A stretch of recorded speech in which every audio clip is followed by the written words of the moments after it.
Hello, everybody. Welcome back to another episode of One Piece Madness. You all probably don't know this, but this is our third time trying to record this episode, thanks to either our Wi-Fi or this web service we're using called Melon. I think you see it in the top right corner. Uh, Honestly, if this time doesn't go through, I mean, you guys will never know, but we're gonna try another service or figure something else out. But anyway, that's it for my mini rant.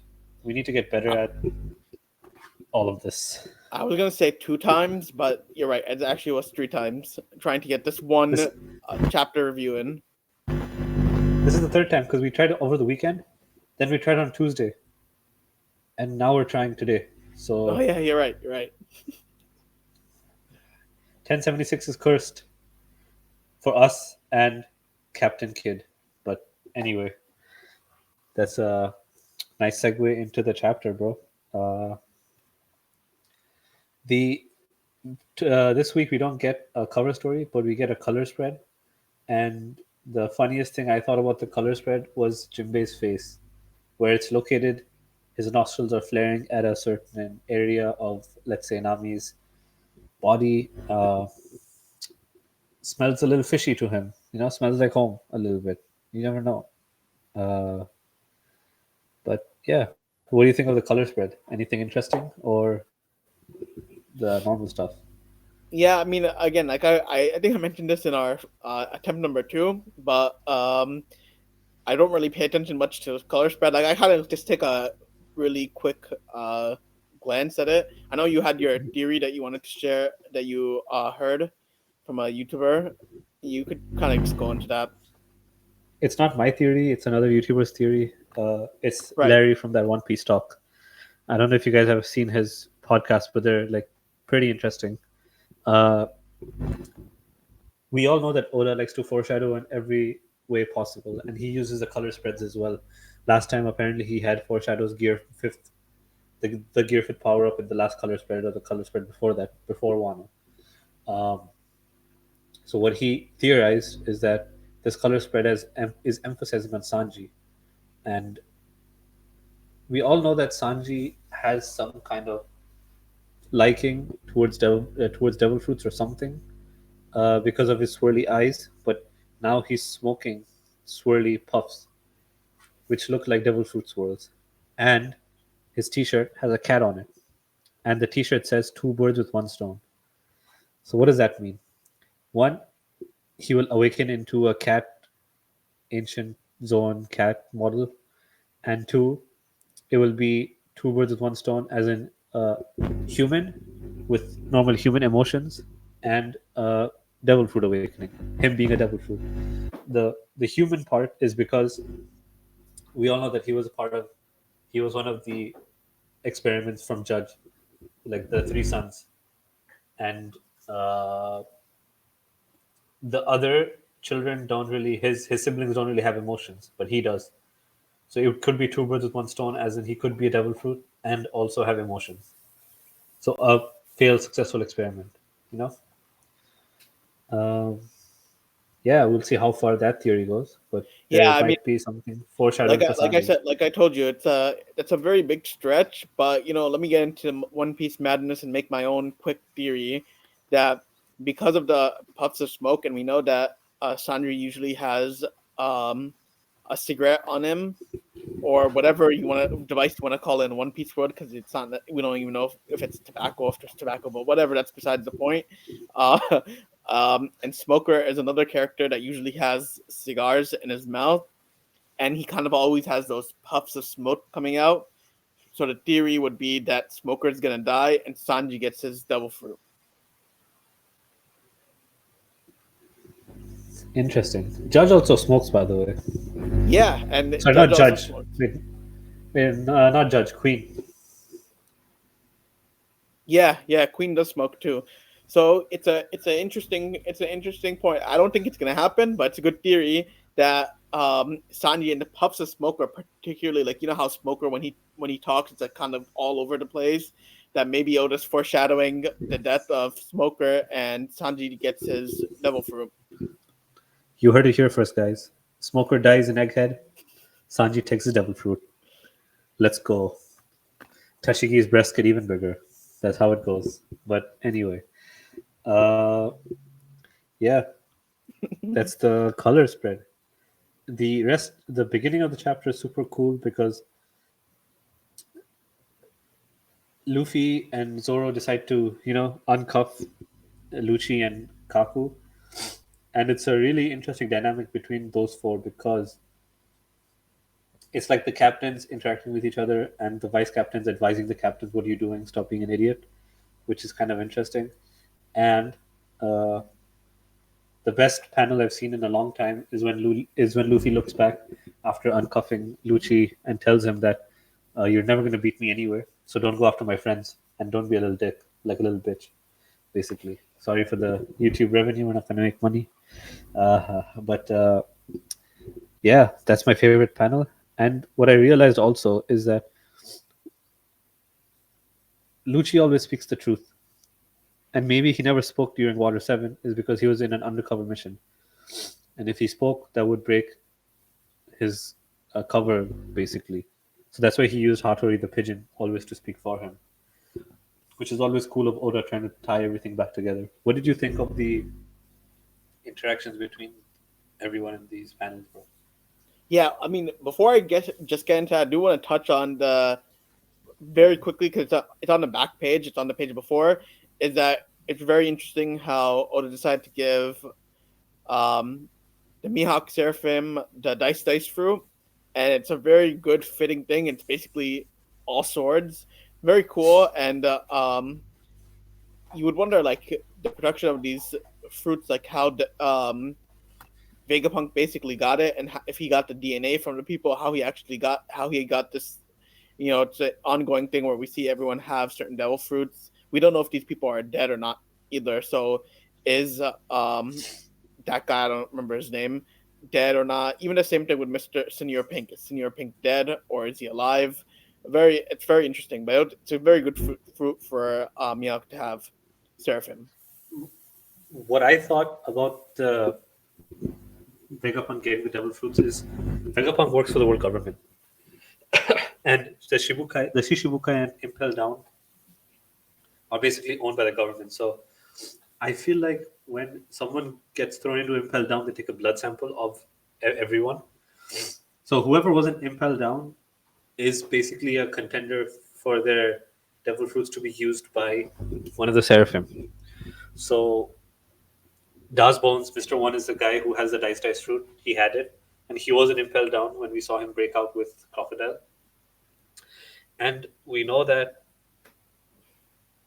so far we haven't seen Crocodile Seraphim and Doflamingo Seraphim. And it was stated before by Vegapunk that he's been having a difficult time, recreating Logia fruits. So this is just another theory I was thinking of. It would be really cool if the Crocodile Seraphim could have, Magellan's poison devil fruit. Because it was stated somewhere that Magellan's devil fruit is not Logia, but it is actually Paramecia.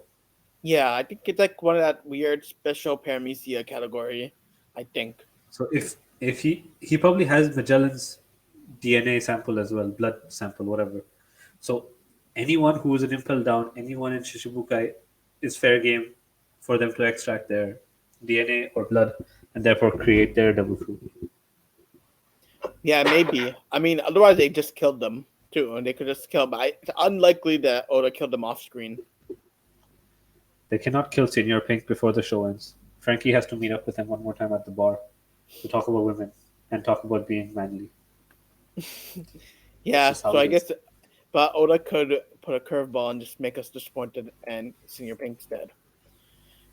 But back to your question on Luffy, yes, I found this very interesting because Luffy generally doesn't really talk like this, but it just shows his confidence and growth that he's basically pretty sure that he can beat Lucci. And again, like I mentioned this to you before, that if somehow Lucci were to be able to fight Luffy like straight on one, that would make no sense whatsoever.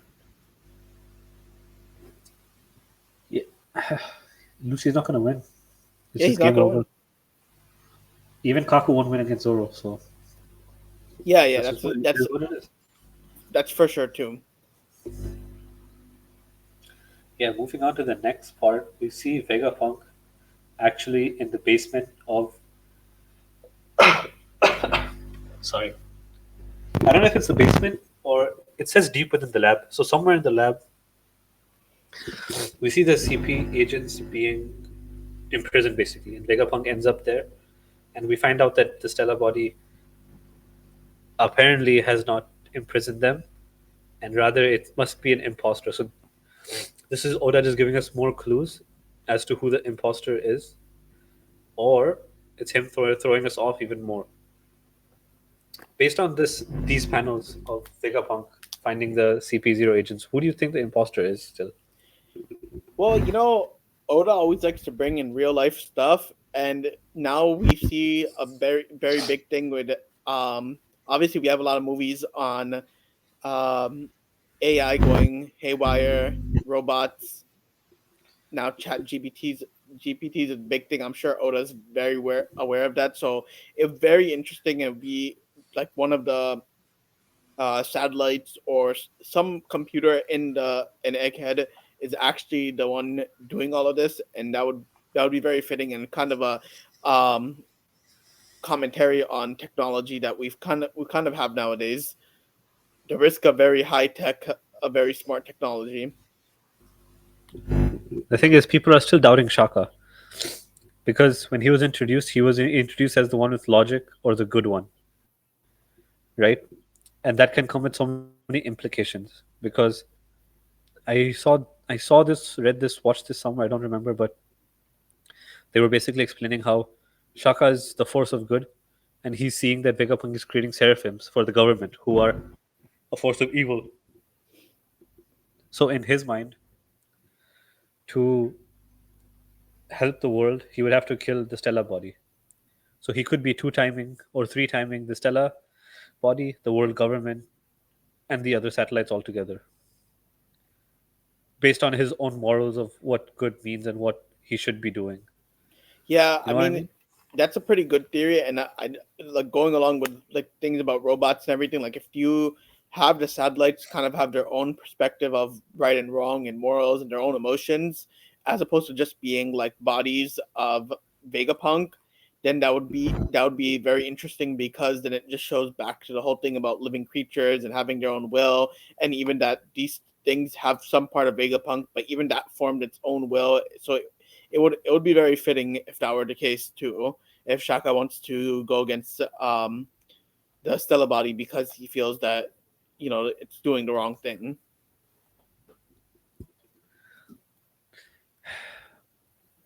Yeah, my top contenders for the trader is top three is either Shaka, the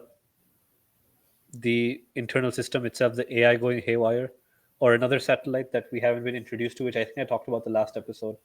Um, Another satellite which we haven't been introduced to, which was abandoned, but someone awakened him, and now he's causing havoc. Yeah, Morge has a theory about it being the Seraphim themselves, and I think that would also fit on that theme of technology and going having their own will and and having their own desires. So, like he was mentioning with Doflamingo and Crocodile, we haven't seen them yet, so maybe they're the ones who are behind everything, and they're actually the masterminds because we haven't seen them yet, and we don't even know where they are. I hope it's not Dofi, man. I don't want to see another birdcage again. That was the worst thing I saw in One Piece. No, I don't think I Too don't late. think the Seraphim will be doing the birdcage because the birdcage had kind of like a one set purpose, but obviously there's most likely the case that all the Shichibukai are have Seraphim versions. So you would think Moria, you would think Doflamingo, you would think Crocodile, which is are all the villains of Luffy.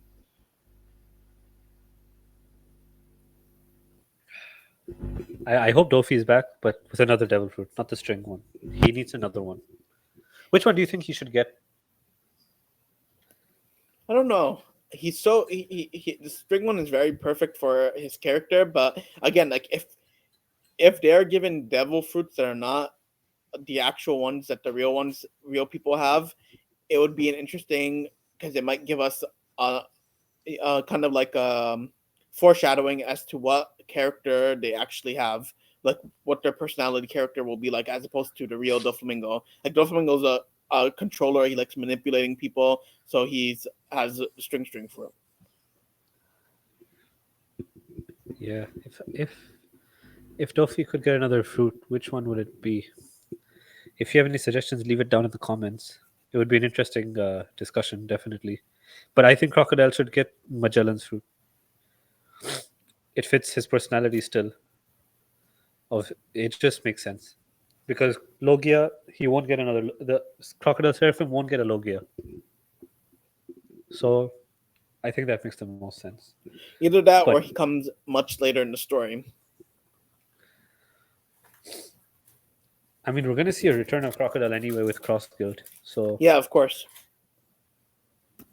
but anyway, moving on to the main part of the chapter. I was literally Oh. thinking the same thing. The actual big, Yeah. the big reveal. Big reveal. We're finally in Elbaf. There's so many things going on with this. We see Dory and Broggy again. First question: who won against Dory and Broggy? Second question: is Kid gonna survive? Third question: I can't wait. If I don't know if that's a question, but I can't wait to see the fight. It's not a question. It's not a question, but a lot of theories are confirmed. Like a lot of people believe that Elbaf was Shanks' territory, and it is his territory clearly because he obviously his whole crew's there. And also like I know I haven't watched the videos, but I've seen like thumbnails regarding videos saying is Shanks the strongest one out there because the biggest reveal was that Kid lost to the redhead pirates, and Shanks didn't even fight him. So there's that risk of Shanks coming and actually fighting him too. So it's very interesting. And Kid's a little confident, but I just don't see it happening that he's able to beat Shanks. Kid is gonna get away based on plot. That's the only reason. By plot, I mean Kid is now gonna be labeled a hero for the Giants because of him and Law's defeat against Big Mom. So the Giants are definitely going to see him in that kind of regard. Now, they also respect Shanks as a captain, as an elder, as a protector. So if they see both of them go combat each other, one, it also looks like Killer is a little sensible and he's like, don't do this, you're going to kill yourself. So he's going to play a part in getting Kid away when shit hits the fan. And he might work with the Elbafians, the Giants, to like, diffuse the situation. And I feel like Oda's going to do this thing where the fight's over, Kid has to evacuate somehow, and as Shanks leaves, Luffy approaches and both of them feel each other's conqueror's haki. As like, oh, we just missed each other. That's a familiar feeling. You know what I mean? Yeah. Let's see. Hopefully not. But like, you want to know? You would think that this battle might last for a long time. Like, Kid was fighting, or maybe not, because if you want to show how strong Shanks is, so you want to. What Oda's probably trying to do is show that Shanks is on another level. He beats Kid easily, and you're like, well, Kid was able to beat Big Mom with what's his name, Law. So not really remembering names today, but Law and Kid were able to beat Big Mom together. So if Shanks beats him, he'll be the clear top dog around. And honestly, Shanks has a lot of confidence too. Like he's very like chill about it. Like he doesn't care that Kid is coming. He has 0 levels of worry. Shanks is like the thing with Shanks is he cannot lose to Kid. Also because of plot, because Shanks is literally chapter 1 character. He's been in the first chapter. He's going to be Luffy's final fight for the One Piece. I feel like he'll fight Shanks after Luffy defeats Blackbeard. So it's going to be that kind of top tier battles between them. So I don't think he's going to lose to Kid now, because then what's the point? Like, that makes no sense in the story. Yeah, but my concern is I feel like in just my perspective, that Shanks must die in some way, maybe by Blackbeard or something. And my reasoning is because, um, obviously you've seen Naruto, right? And you know, like that end of Naruto and Sasuke fight, like it didn't feel like that much weight because they kind of weren't trying to kill each other, even though they were fighting all out. They were kind of like trying to fight for Hokage, and I feel like here you don't want it to be that just fighting for Pirate King becomes just arbitrary because obviously you know that Shanks is not actually going to try to kill Luffy as far as we know, and Luffy doesn't want to kill Shanks, so it doesn't have that emotional weight. It's kind of more like a friendly fight. Would that be more devastating than the Ace death? No, I don't think so. But I think it'll be a big deal. I think it will be a shockwave around the world. Like it'll be a big deal. And if it's Blackbeard who does it, then it's gonna be an extremely big deal around the world that Shanks died by Blackbeard's hands. I feel like as a fan base, sorry, I feel like as a fan base, it will be more devastating to see Shanks die because again, like I said, we've been with him since chapter one, and they made a promise Yeah, to each other: "I'm gonna see you when I'm capable, like when I'm a strong pirate." And him never being able to meet Shanks will just kill him. It'll just be so devastating yeah. That because we met for Ace in sure. Alabasta, so we knew him for a while, but not. We just were attached to him because he's Luffy's brother and because they carried so much sentiment in the flashback. Yeah, I mean we cared with Ace dying, but with Shanks, it might not hurt Luffy as much because obviously you know Ace is his brother, but it'll still have a lot of weight and just his standing in the world. And I'm sure even the Gorsai too will have it'll impact them too because clearly he has some connection with them as well. So it's very interesting to see what Shanks' role. He has a lot of mystery around him. We just know him as a nice guy, basically the nice guy from chapter one. Can you imagine Blackbeard killing Ace, Whitebeard, Shanks, everyone Luffy cares about?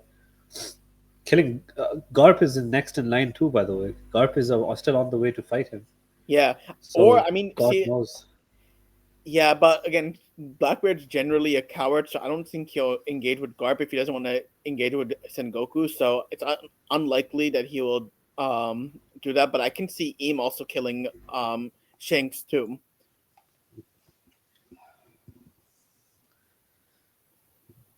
Kid is not going to win.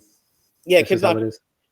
But one last thing before we end it off for today, I do want to note that a lot of people theorize. I think this is the first time we've seen Elbaf, I believe, and the spelling on the official Viz translations is interesting because it's Elbaph, and I know that a lot of people try to mention how Elbaf ends with an F, and that back if you flip it, it becomes Uh, Fable, and kind of Fable. show like a very mystical land and like kind of like a video game kind of area. But here, they chose to put PH. I don't know if that's an error on Viz's part, but that's something to keep notice of because it kind of changes that wordplay. That's probably a mistake. We'll see when it's printed how it is. I'm not sure. Yeah, we'll have to see how it's printed because PH changes it because then you don't have that background where it becomes Fable, kind of showing like it's a very island that people didn't think existed and it actually does. So that's also something to look into too. This weekend is break week. Something I thought about we should discuss maybe, and maybe the one viewer will like to us to talk about is the new. So apparently there's a new SBS that came out, SBS 105, for the last volume, uh, and the last volume of SBS actually tells us about Zoro's lineage. Like that's the biggest that's the biggest part of the SBS where people are discussing. So I don't know if you've heard of it yet, but go look into it. Maybe we can have an episode just discussing the SBS and what Oda's trying to say and everything. Yeah, let's do it. But yeah, super interesting to see how Oda has revealed Zoro's backstory in a freaking SBS, not in the main story. So yeah, other than that, do you have else? Do you have anything else to say? Anything else for Captain Kidd's last words? Uh, anything and everything. Now we'll wait for the next chapter. Even though I doubt that Oda's gonna show the fight in the next chapter, but um, Off-screen season. yeah, we're gonna have to wait. Thank you, everyone. We looks like we successfully made through trial number 3 of recording of episode 1076. Freeze the Thank you for charm. bearing with us. Third time's the charm. Let's go. Like, subscribe, and peace.